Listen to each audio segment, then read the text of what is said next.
Habang sinusubaybayan natin ang mga kaganapan sa Russia at Ukraine, kita natin na ang mga tao doon, even Russian at yung mga Ukrainian ay ayaw nila ng gera.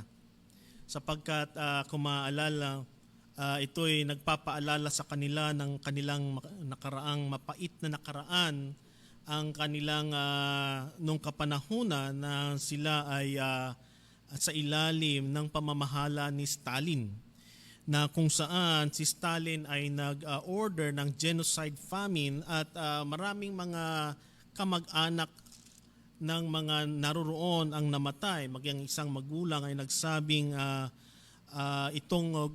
ang gobyerno noon ay kinuha ang kanilang mga pagkain, maging ang mga tao na nandoon na namatay. At yung tagutom noon ay nagdala ng kamatayan sa kanila. Itong mga nakaraan ay makita natin ang isang paulit-ulit na sinasabi ng mga naroroon. We are brothers. We are all brothers.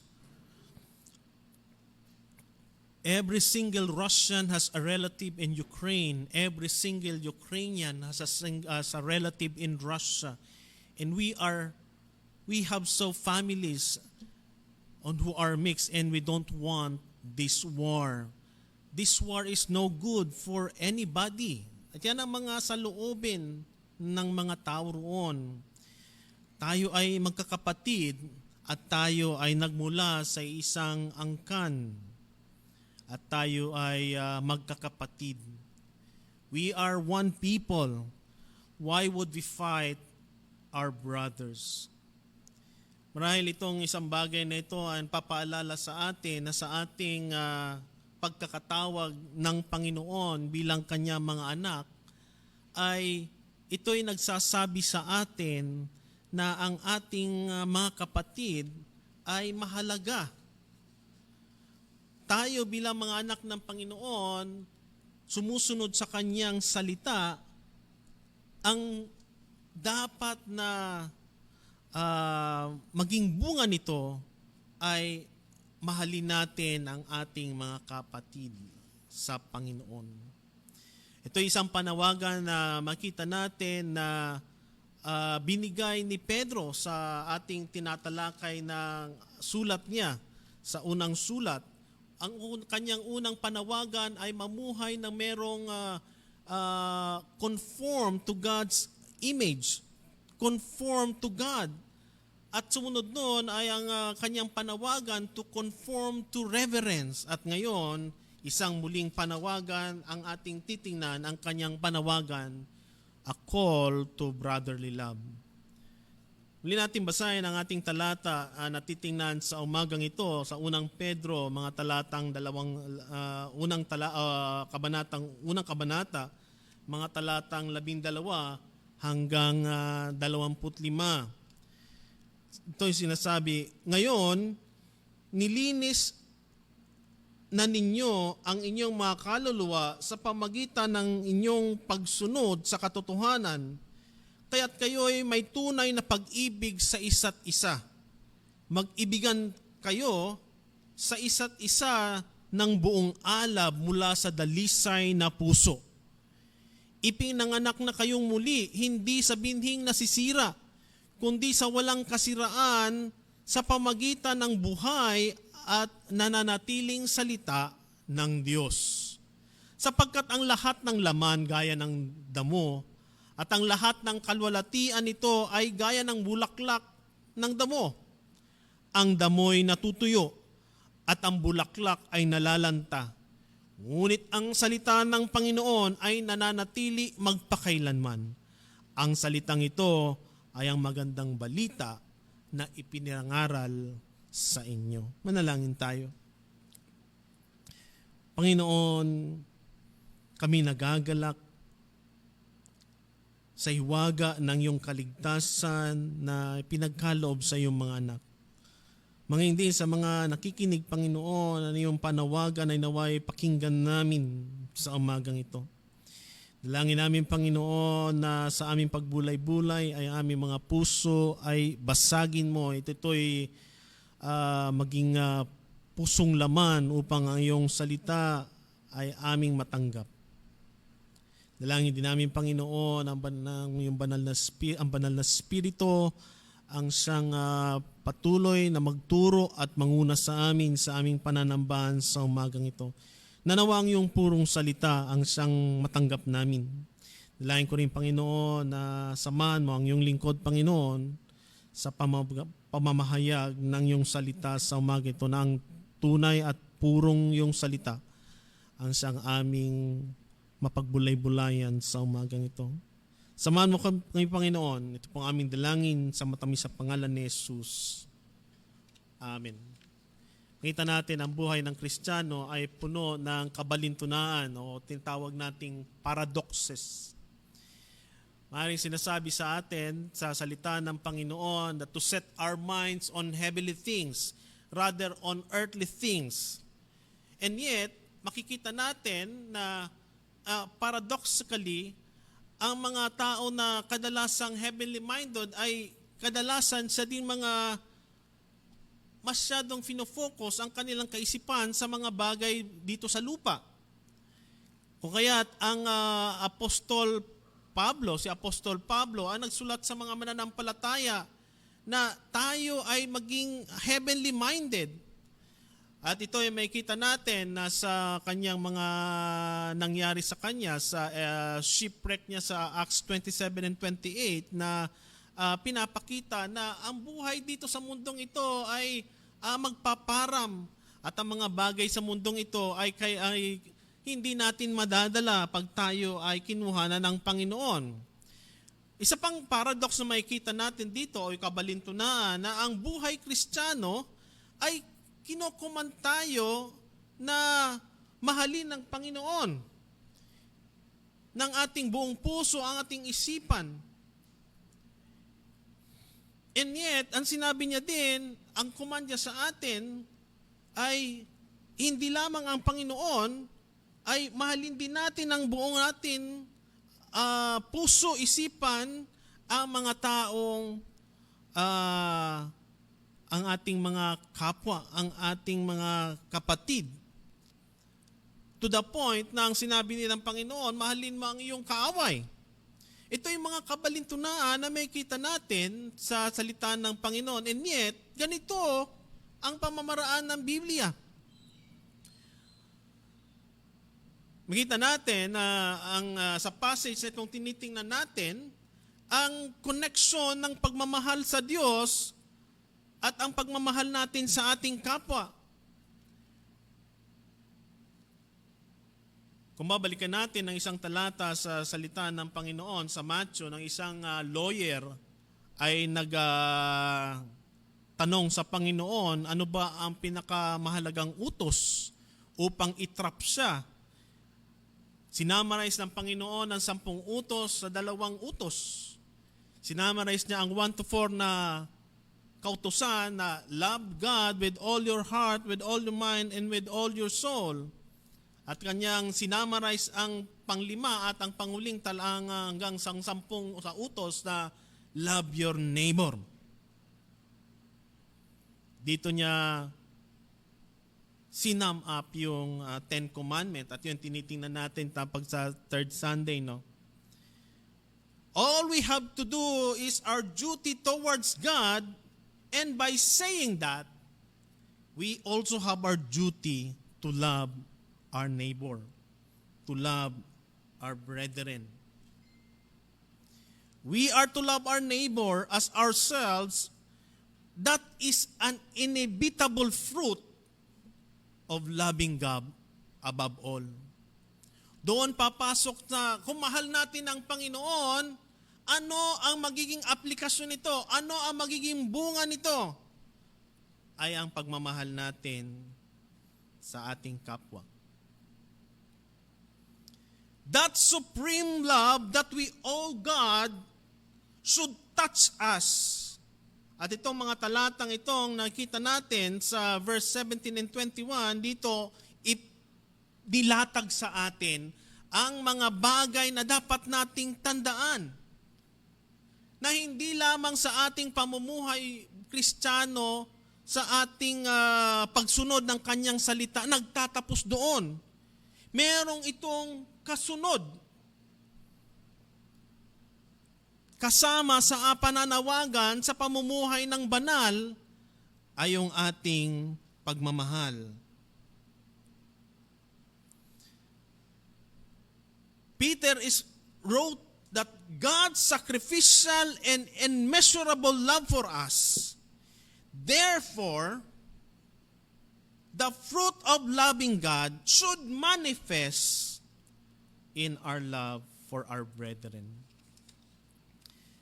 Yan, sa umaga ito ang ating mensaheng nais tingnan. Your salvation must bring you to obedience through the Word of God which called you to love one another. At parang nirewrite ko uliyan kaninang maga na nandyan sa ating mga Sunday Word. Na sa ating pagsunod sa Panginoon, ito'y magdala sa atin na mahalin natin ang ating kapwa. Na mahalin natin ang ating mga kapatiran. Tatlong bagay ang ating titingnan. Una, ano yung prerequisite ng utos na ito? At ano yung paraan, yung manner nitong brotherly love at ang bunga nito? May kita natin, ang ating Panginoon ay si Pablo ay nagbabanggit din ng katotohanan tungkol sa pag-ibig. Sa Ephesians, makikita natin na mayroong binabanggit si Pablo dito, no? Sa Ephesians chapter 4 verse 15, Ephesians chapter 4 verse 15, kung hindi humahawak sa katotohanan na may pag-ibig, lumago kayong lahat sa Kanya, siyang ulo, sa makatwid ay si Kristo. Dito pinapakita na sa atin na ang ating pinanggagalingan ng lahat ng ating mga pagsunod sa Panginoon, walang iba ang ating Panginoon Jesucristo. At si Pedro ay nagpaalala din sa katotohanan ito.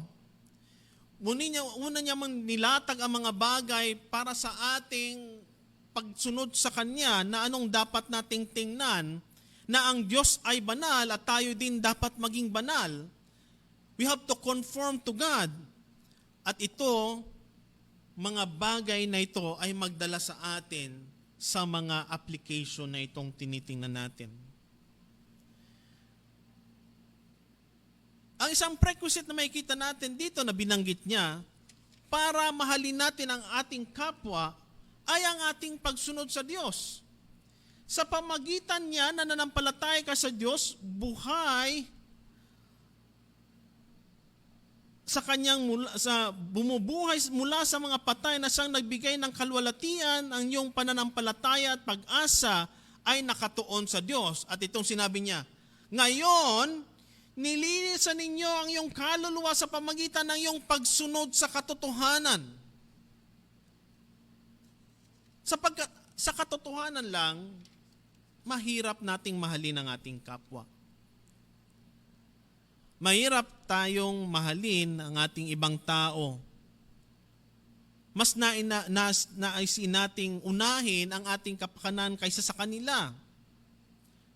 Kung kaya nga mahirap ang magmahal ng ibang tao. Paano ito madadala? By obedience to the Word of God. Sapagkat ang salita ng Panginoon na siyang naglilinis sa atin, nag-aayos ng ating pananaw sa buhay, nag-aayos ng ating paraan ng paglakad, at yun ang magiging paraan upang kaya nating mahalin ang iba, sino man sila, anuman sila. It is that nature of the Word of God purifies our hearts and enlighten us with that liberating truth of God.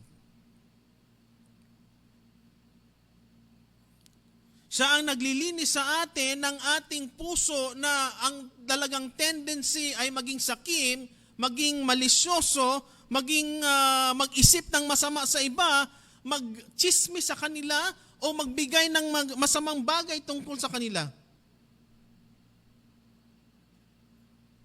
And that Word of God purifies our thought and intention. And that Word of God liberates us and enlighten us the way of God. And that help us. Kaya nga ito muna nilatag niya mga bagay na ito ni Pedro bago niya ito binanggit. Ano ang magiging bunga nito? Ano ang magiging epekto nito? Hindi nagtatapos. Kaya nga isang buhay Kristiyano, hindi siya Lone Ranger.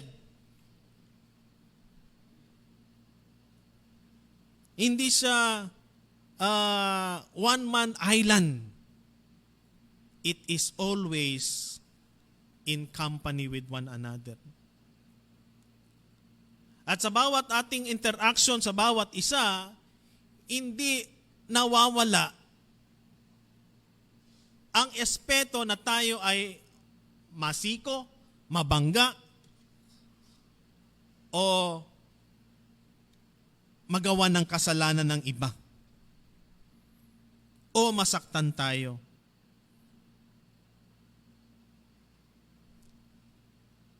Sapagkat yun ang dynamic ng sangkataunan. We interact with one another. Kaya nga ang ating buhay ay ito'y isang makulay na buhay na samot-saring mga emosyon at mga pamamaraan ng buhay ay nandoon. At paano mo ma-exercise ang tunay na pagmamahal kung hindi mo ma-experience itong mga bagay na ikaw ay masaktan, na ikaw ay maisahan para doon ma-exercise mo ang tunay na aspeto ng pagmamahal. 1 Corinthians 13. Peter does not simply call his reader to exercise such brotherly love. He defines the aspect of that love. He explained to us the detail how we can love one another. And before we can do that, we have to be cleansed with the Word of God. We have to be purified with that Word of God.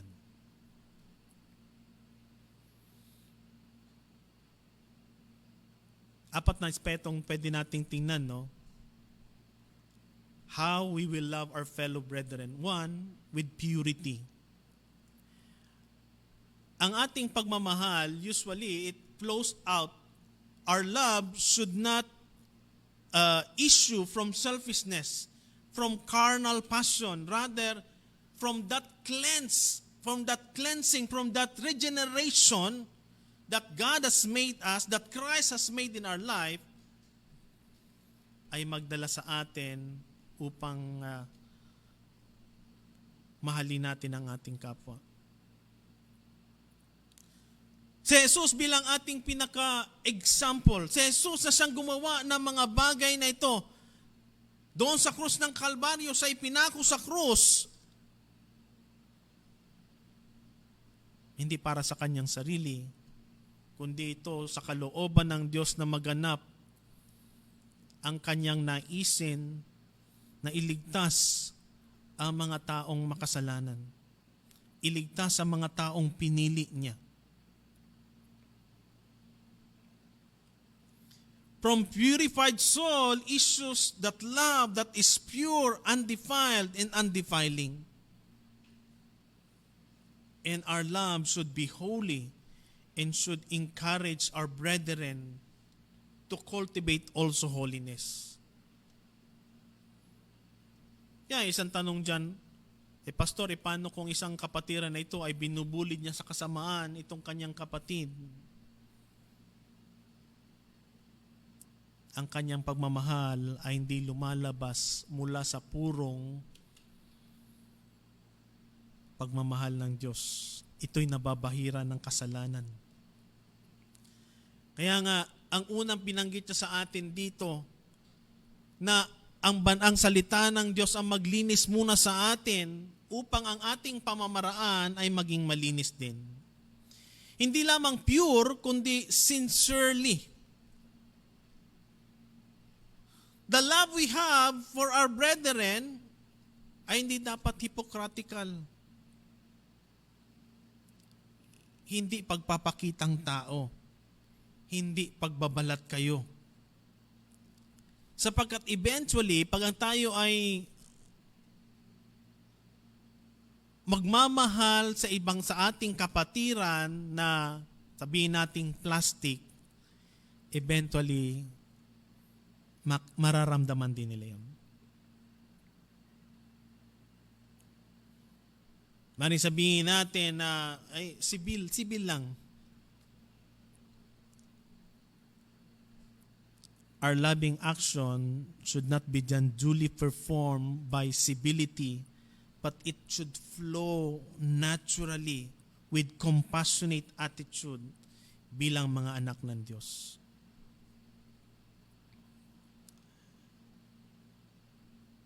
Hindi plastic. Mahirap makasama mga taong nagpapanggap lang sa iyo. Hindi mo masabi yung saloobin. Hindi mo mabukas ang iyong puso sa kanila. Merong harang, merong wall.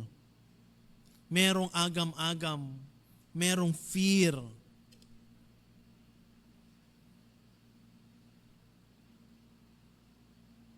Not only pure, but it should be sincere. Because Christ is true, inward and outward. We have also be true.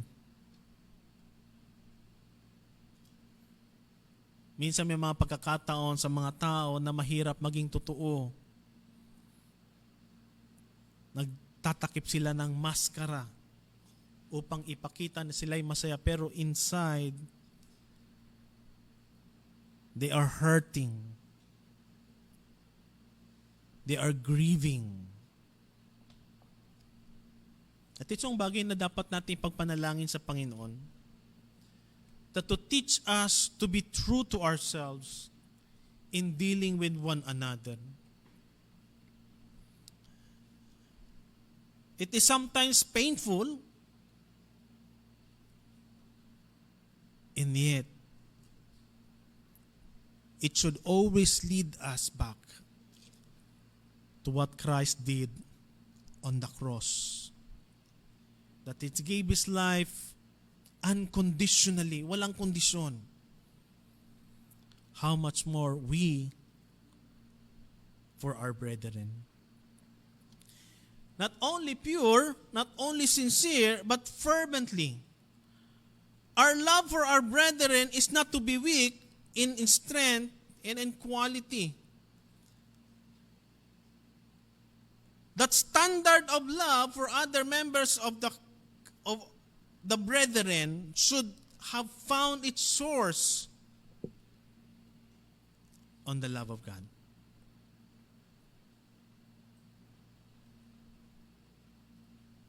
Sa John 13:34, sabi niya dito sa atin,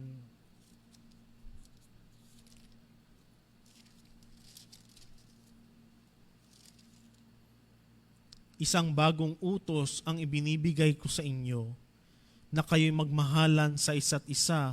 Kung paanong minahal ko kayo, magmahalan din kayo sa isa't isa. Ito yung kanyang sinasabi sa atin. Ito yung kanyang command.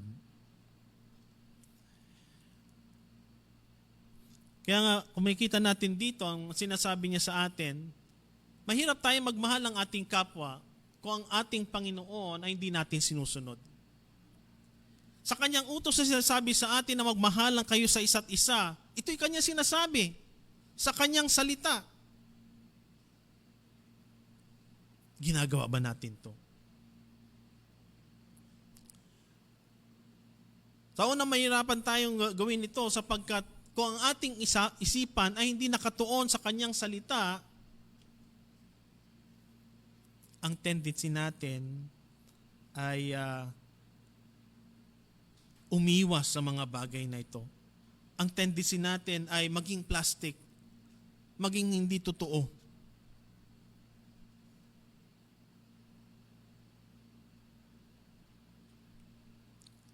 As the Son of God loves us and give Himself to us, we should also love our brethren to the point that we are unsparingly give our time, energies, and substance. Ito yung tinatawag nating agape love. Unconditional, sacrificial love.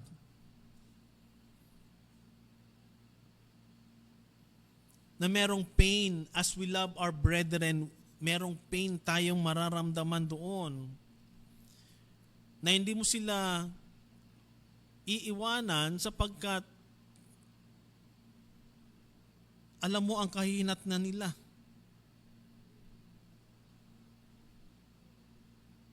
Even it will take your time, your energies, or yung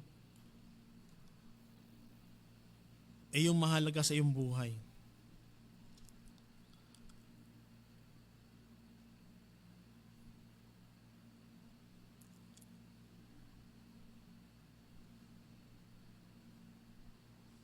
It should be true. It should be pure. It should be sincere. It should be fervently and thoroughly. Our heart, our love should come from the heart. Last time sinatin na natin kung ano man ating laman ng ating puso, siyang lalabas. The treasure of our hearts, yun ang lalabas. Ano ba ang laman ng ating mga puso? Ano ba yung mga nandyan? We are not to love them with sincerely only when we are face to face with them. Rather, we have to keep our brethren in our heart, in our prayer perpetually. Sa ating pananalangin sa bawat isa. Kaya nga tayo sa ating prayer meeting ay nagkakaroon tayo ng parang breakout rooms para ipanalangin din natin ang bawat isa. Personally.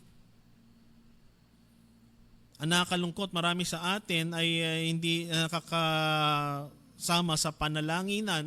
Maaring may mga trabaho or may mga pagkakataon na ang ating signal ay ang internet ay mahina. Mga ganitong mga sitwasyon, and yet, even though we have to pray for one another, let's find a way na may panalangin natin sila. Minsan ng ating yung prayer item natin na pinapadala dun sa messenger ay ipanalangin, sinusulat natin yung para at any time ay may sama natin sila sa ating panalangin in the morning or sa ating mga devotion. And that we could also pray for them.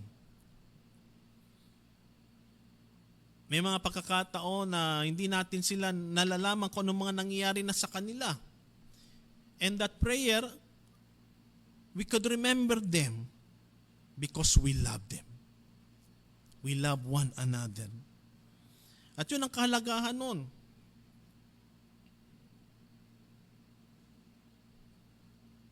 Kung natin may pakita ito physically, pwede natin itong simulan sa panalangin at doon ay mag-grow yung ating pagmamahal sa bawat isa. It is very obvious that this is guarding our hearts to grow cold and to be disinterested. Lalo na ngayon na tayo ay nagta-transition, no? Lalo na yung mga nakaraang mga pagkakataon na talagang mahirap. Ano ba nangyari sa mga kapatid? Mabalitaan na lang natin, sila ay may karamdaman. Yung iba ay may mga pinagdadaanan. At yun ay mahalaga na open yung communication so you can pray for them and see also their welfare. This is also to guard our mind to thinking hard and bitter about them. May mga pagkakataon, may mga pagdisgusto o yung mga bagay na hindi natin magustuhan sa sinabi ng iba. Ng isa na sinabi ng ating kapatid, hindi natin matanggap. Ito'y paraan para ma-develop din sa atin. Ito bang hatred na ito, itong bitterness ba ito, na itong aking niisip sa aking kapatid, ay tama ba ito bilang anak ng Diyos? It also to guard our tongue to speak destructively of them. Minsan pag hindi natin masabi doon sa tao na ang ating mga nararamdaman o yung ating pagkadisgusto o yung ating inis, sinasabi natin sa iba. Nagkakalat na tayo ng chismis. To the point na yung tao, wala siyang kaalam-alam, ito nang nababanggit sa kanya. Ito yung mga bagay na kung bakit sinasabi sa atin ito ni Pedro na linisin ang ating isipan upang itong mga bahid ng kasalanan na ito na lalabas, yung ating bitterness, yung ating malice, yung ating mga bagay na ito ay masala ng Panginoon at linisin tayo upang kaya nating mahalin ang ating kapwa kung sino man sila. Kaya nga sa loob ng iglesia, ang dynamics na talagang magkakabanggaan ay ito'y realidad. Kung bakit ang utos ng Panginoon, magmahalan kayo sa isa't isa without buts and ifs.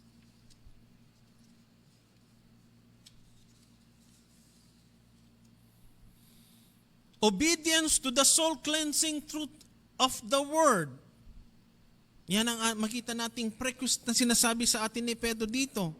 Sa pamagitan ngayon na nilinis ninyo ang iyong mga sariling kaluluwa sa pamagitan ng pagsunod sa katotohanan.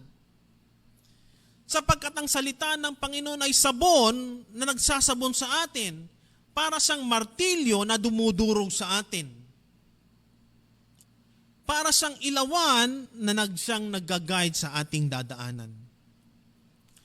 Kaya napahalaga ng ating salita ng Panginoon sa buhay natin, and that lead us to obey His word. Palawang bagay na makita natin dito, yung manner. It is sacrificial and it is brotherly. Sa 22, kaya't kayo'y may tunay na pag-ibig sa isa't isa, mag-ibigan kayo sa isa't isa ng buong alab mula sa dalisay na puso. At ito yung nais ng dalhin sa atin ng mga talatang ito. Mula sa paglilinis ng Diyos sa ating isipan ng Kanyang salita, mula sa pagdudurog ng ating puso, pagbibigay sa atin ng ating tunay na kalagayan, bilang salamin ng Diyos, ang Kanyang salita, ay makita natin ang ating sarili. Kadalasan makikita natin na mas kaababa pa ang ating mga kapatid na dapat silang tulungan kumpara sa ating sarili. And that is sacrificial loving. That is brotherly loving.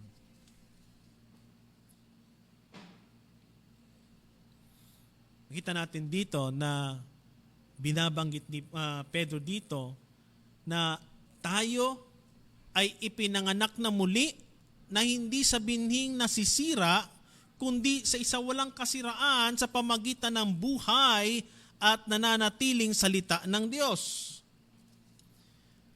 Ang bunga ng pagmamahal na ito ay ibinabalik tayo ngayon sa isang pinakapundasyon,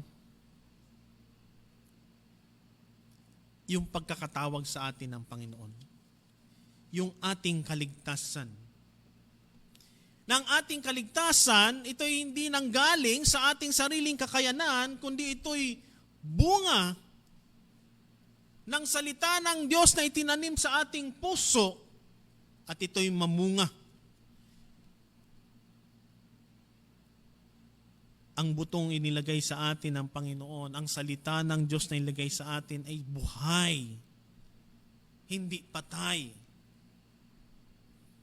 Kaya yung mga Bible na binabasa natin, maaaring yan mga titik na nandyan ay sinulat noong paman ng mga tinawag ng Panginoon, pero hanggang ngayon ay nariyan yan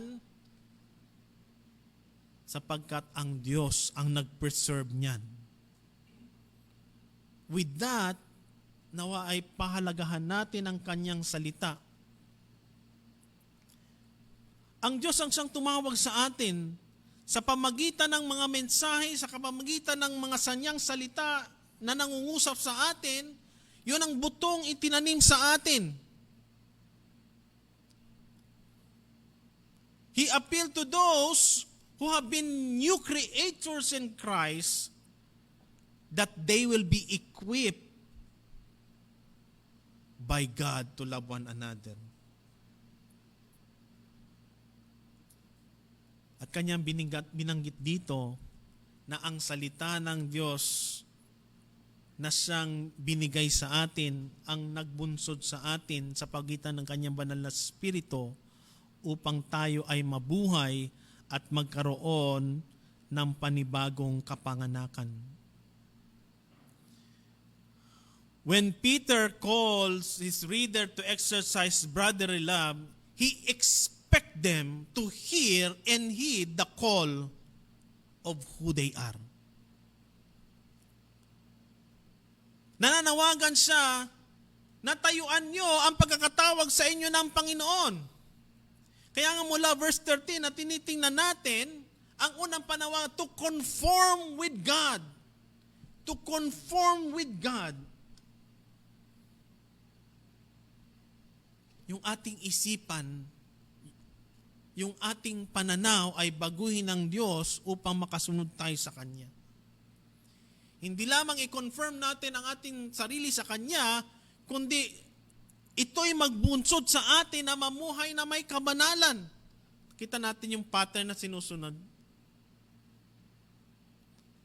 Sa pagpagkat tayo ay mamumuhay na may katapatan at may kabanalan, ano ang bunga nito?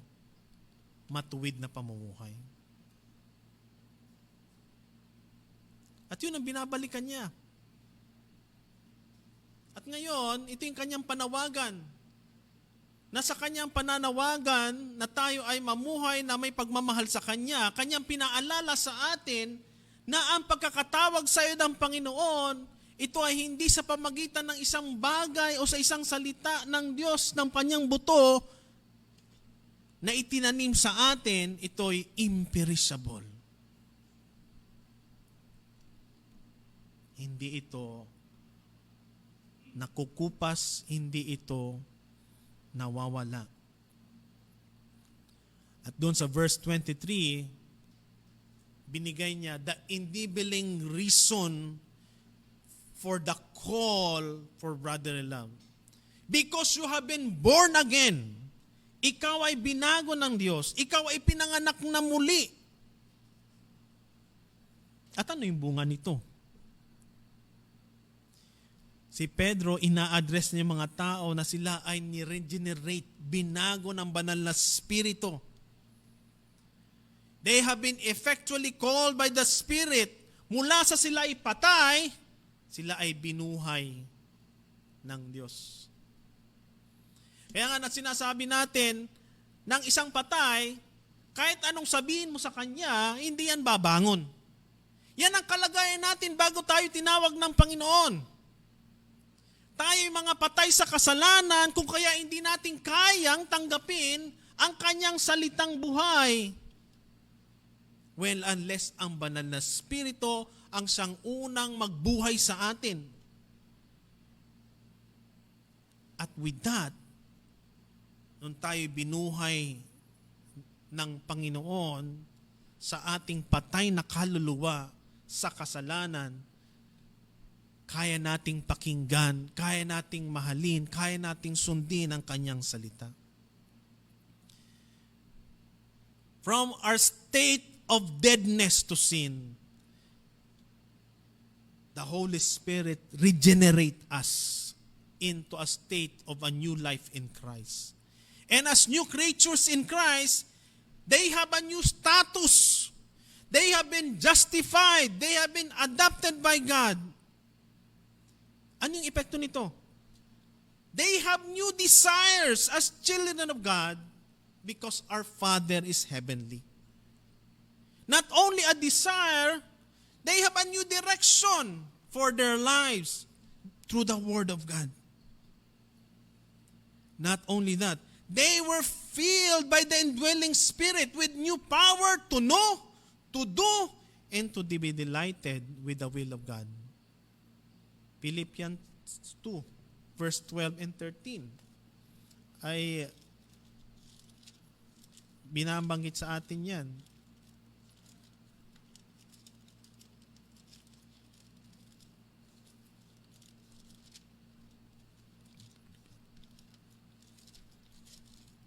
Philippians 2, verse 12. Kaya't kayo, mga minamahal ko, kung paanong lagi ninyo akong sinusunod, hindi lamang sa harapan ko, kundi higit ngayon na ako'y hindi ninyo kasama, ay sinasagawa ninyo ang inyong sariling kaligtasan na may takot at panginginig. Sapagkat Diyos ang gumagawa sa inyong maging sa pagnanais at sa paggawa para sa kanyang mabubuting kalooban. Yun ang naging bunga sa atin kung kaya't kaya nating magmahal ng ating kapwa sapagkat tayo ay bagong katauhan, bagong status. Hindi na tayo patay, tayo ay buhay. At sa pagbubuhay sa atin ng banal na Espiritu, ay doon nagbubunsod din ang bagong desire, ang bagong nating pagnanasa. Ayaw na nating gawin yung mga dating ginagawa natin sa ating buhay sapagkat ito'y nakikita natin na hindi ito kaaya-aya sa Diyos. At nais na nating gawin ang mga nais ng Diyos ipagawa sa atin. At isa doon ay ang pagmamahal ng ating kapwa. Pagmamahal ng ating kapatiran. Hindi lamang yon, nagbigay siya ng bagong direksyon sa pamagitan ng pagpupuno ng banal na Espiritu sa atin para gawin ang tama at ang kalooban niya. At tatandaan natin ang ang sulat na ito sinulat ni Pablo ni Pedro sa mga mananampalataya na scattered at that time. Marami silang pinagdadaanan dahil sa pagsubok. At yon ay nagbigay ng pag-asa sa kanila na bagamat sila ay nasa punto ng pagsubok, persecution, ito'y magbunsod sa kanila na sundin ang kalooban ng Diyos at doon mahalin ang kanilang kapwa. And the apostle is confident expectation that this call to love one another will not be unheeded. They will not fall in a deaf ear, but it will fall to those with unhearing ears, transformed mind, and loving hearts. Yun ang panawagan ni Pedro. Na hindi babagsak itong salita ng kanyang binabanggit dito sa mga tao na may takip ang tenga, bingi, kundi mga taong bukas ang ating isipan, ng ating tenga, sapagkat tayo binago ng Diyos at kaya nating gawin ito dahil ito ay dala ng banal na Espiritu. Hindi lamang dahil sa ating bagong kapanganakan, ipinapaalala din sa atin na tayo ay sumusunod sa Kanya sapagkat ang butong itinanim sa atin ay buhay. The seed of new life. Kaya kung mapapansin nyo dito, nagbanggit siya dito ng talata ng nasa Old Testament. Isaiah 46 and 8. Kanyang binalikan ito para ipakita sa atin na ang buhay na Diyos, ang kanyang salita ay buhay, hindi nagpaparam. Ang lahat ng laman na gaya ay damo, at ang lahat ng kalwalatian niya ay gaya ng bulaklak ng damo. Ang damoy natutuyo at ang bulaklak ay nalalanta. Subalit, ang salita ng Panginoon ay nananatili magpakailanman. True enough, hanggang ngayon sa atin pa rin ang salita ng Panginoon. Ilang panahon ang pinagdaanan na ito'y sinunog, ang salita ng Panginoon, itong Biblia ay bawal basahin ng kapanahunan noon. Mga clergy lang pwede magbasa nito. Buhay at dugo ng mga nag-translate ng salitang na ito ang kanilang binuwis sa salita ng Diyos. At yung makita natin yung kapangyarihan ng Diyos kung paano na preserve ang kanyang salita na hanggang ngayon nababasa natin.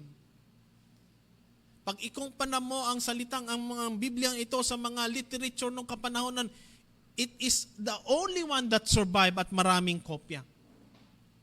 That is the providence of God. That is the wonder of the Word of God na hindi na ang kanyang salita ay mananatili magpakailanman. Ang katanungan, nananatili ba ang salita ng Diyos sa ating mga puso? O ito'y pinapapasok lang natin dito, pinapalabas sa kabila? O ninanais ba natin na itong salita mapapakinggan natin magbago sa atin at magdala sa atin sa pagsunod ng kanyang kalooban? Peter speaking the word explicitly as the seed of the new birth, and that the Spirit explicitly is the agent of the new birth. Ang salita ng Diyos, ang siyang buto na siyang binigay sa atin, sa ating bagong kapanganakan. At ang kanyang Espiritu, ang siyang agent, ang siyang instrumento para tayo ay magkaroon ng bagong kapanganakan. Sapagkat siya nagbubuhay ng ating mga patay na kaluluwa. Kung kaya't noon, hindi natin kayang pakinggan ang salita ng Diyos. O kung noon ay pumupunta si pastor sa bahay niyo, ay tinataguan niya, ngayon ay hahanap-hanapin mo ng salita na binabanggit sa atin. And it reminds us the parable of the sower. As Jesus recalled that the seed being the word, at yung mga lupa, iba't ibang klaseng lupa, ay ito yung puso ng tao na iba't ibang kategorya kung paano nila tinanggap ang salita ng Panginoon. And the only lasting soil that will produce is the good soil. Ang ating bang puso ay matabang lupa para sa salita ng Panginoon na ang kanyang tinanim doon ay magbubunga.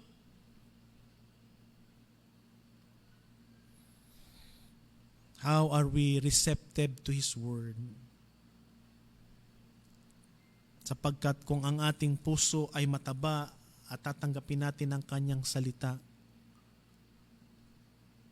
hindi magiging problema na kaya nating sundin ang salita ng Panginoon at doon kaya nating mahalin ang ating kapwa. The image of the Word of God is precious and imperishable, and that will leave us that man can take or leave it, but it is growing and it is potent. And the Word of God is the power of God unto salvation for all those who believe. At ang sinasabi ni Pedro dito, the preached word, ang salita na binabalita, ay pinapahayag sa atin, ay ang instrumento, the instrumental source and sustaining power for a new life. Kaya napakahalaga ang kanyang salita ang ating binabasa at pinapakinggan. sapagkat ito'y buhay at ito'y nagbabago. Isang tabak na siyang tumutusok sa ating kaluluwa, sa kaibuturan ng ating mga puso. At ito'y hindi mawawala, hindi kukupas, sapagkat ito'y buhay at ito'y nagpapanatili.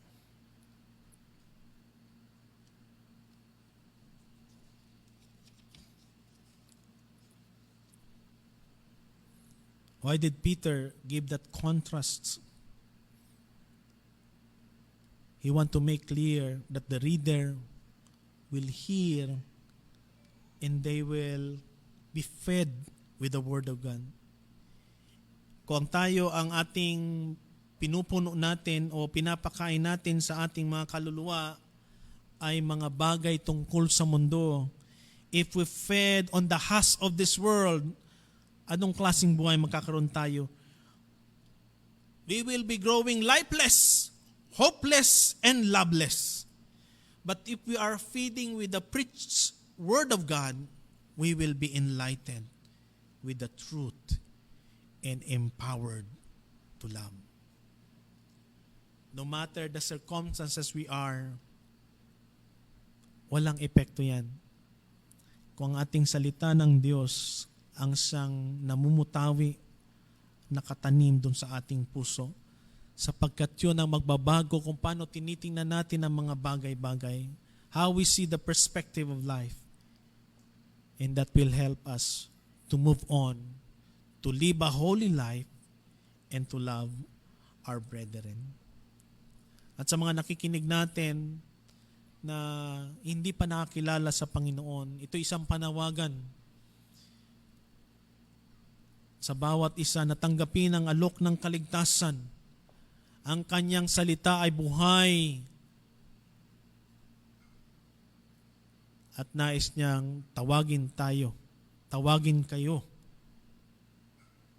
sa pagsisisi at pananampalataya sa Panginoong Hesukristo. Nawa ang salitang napapakinggan natin ay durugin ang ating puso, bagabagin ang ating kalooban, hanapin ang Panginoon, pagsisiyan ang ating kasalanan, at manampalataya sa Panginoon. Manalangin tayo. Panginoon, salamat sa paalala sa amin. Natunay nga ang iyong salita ay buhay, dumudurog ng puso, nagbabago ng aming isipan. Dalangin namin, Panginoon, na magkaroon kami ng hunger to your word, kauhawan sa iyong salita. Magkaroon ng tunay na pagmamahal na sundin ang iyong salita. Baguhin ang aming isipan, ang aming puso. Ito'y magdala sa amin ng tunay na pagsunod sa iyong kalooban. At kaakibat noon, ang pagsunod na iyong kautusan na mahalin ang aming kapwa. To the point na mahalin namin ang aming kaaway. Salamat, Panginoon, at nais mo kami, Panginoon, na mamuhay na may bunga sa pagsunod sa iyong salita. Nais mo kaming mamuhay, Panginoon, bilang mga buhay na patutuo sa mga lugar na dinadako ang iyong mga anak. Nais mo kami, Panginoon, na mamuhay na may kabanalan at takot sa inyo. Tulungan mo kami, Panginoon, sa tulong ng Banal na Espiritu na patuloy na hanapin kayo at ang iyong kalooban. Patuloy na nasain ang iyong pagbabagong gagawin sa aming buhay sa pamagitan ng iyong salita. Salamat, Panginoon. Samahan mo kami, Panginoon, palagi at nawa ang aming puso ay laging naghahanap sa iyong salita na magbibigay kaaliwan at pag-asa sa iyong mga anak.